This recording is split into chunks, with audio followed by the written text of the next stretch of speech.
आगे बढ़ लेते हैं। दिल्ली की सरहदों में किसानों का एहतजाज ठंड और बारिश के बावजूद जारी है। ज़राई क़वानीन के खिलाफ यह एहतजाज 41वें रोज में दाखिल हो चुका है। किसानों को किस कदर परेशानियों का सामना है, इसका जायजा लिया हमारे नुमाइंदे रवि मिश्रा ने। आंदोलन का आज 41वां दिन है। बेबसी का आलम तो देखिए जनाब। बीती रात दिल्ली में लगातार झमाझम बारिश होने के कारण बुरारी ग्राउंड समेत दिल्ली के वो तमाम बॉर्डर जहां पे किसान जत्थेबंदी सड़कों पर मौजूद हैं, वो बारिश में जूझ रहे हैं। इस सर्द भरे मौसम में कहीं न कहीं किसानों को परेशानी, दिक्कत और मशक्क़त का सामना करना पड़ रहा है। 3 दिन से यहाँ पे बारिश हो रही है। परसों तो ओले भी बरसे थे, उसके कारण जो हमारी तरपालें वगैरह है वो भी फट गई थी।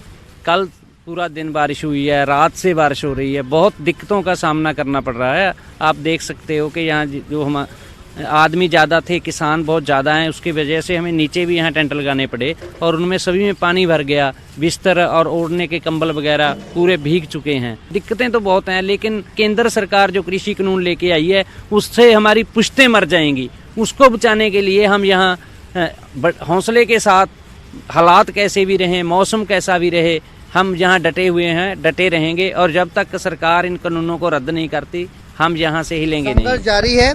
जैसा कि आपने सुना कि खाने पीने में भी काफ़ी परेशानी हुई, चने खाकर वक्त बिताना पड़ा, क्योंकि जो चूल्हा इन्होंने तैयार किया था बारिश ने तहस नहस कर दिया।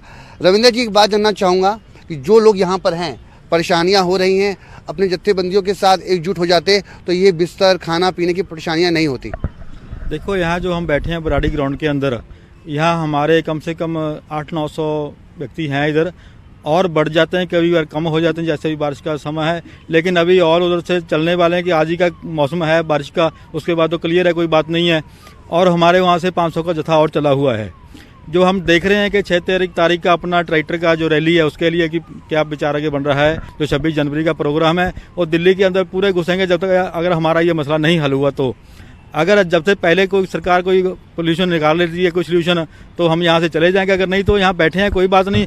रही बात यहाँ बुराड़ी ग्राउंड के अंदर बैठने की, वो बॉर्डर पे बैठे हैं, संगू बॉर्डर पे बैठे हैं, टिकरी बॉर्डर पे बैठे हैं, वो यहाँ से 25-30 किलोमीटर पीछे है। हम बुराड़ी ग्राउंड में बैठे, अगर हमारे को वहाँ से आदेश आता है कि जाओ रामलीला ग्राउंड पहुँचना है आपको, तो हम यहाँ से नज़दीक, हम यहाँ से पहले चलेंगे। यहाँ से जैसे हमको आदेश आएगा हम यहाँ से पहले रवाना होंगे। हमारी जो जंग है वो तीखी होगी और ज्यादा। बिल्कुल जी हाँ, नजरबंद ये शब्द का इस्तेमाल मैं कर सकता हूँ, क्योंकि चारों तरफ से पुलिस का एक घेरा है और इस मैदान में एक किसान जत्थेबंदी इस संघर्ष को अंजाम दे रहे हैं। फिलहाल किसानों का कहना है कि अगर उनकी मांगे पूरी नहीं होती, जैसा कि अगली बैठक का तारीख की घोषणा हो चुकी है, 8 तारीख को दोबारा बैठक है, अगर ये मांगे पूरी नहीं होती तो किसानों का साफ तौर पर कहना है कि उनका ये संघर्ष, उनका ये आंदोलन यूं ही बदस्तूर जारी रहेगा।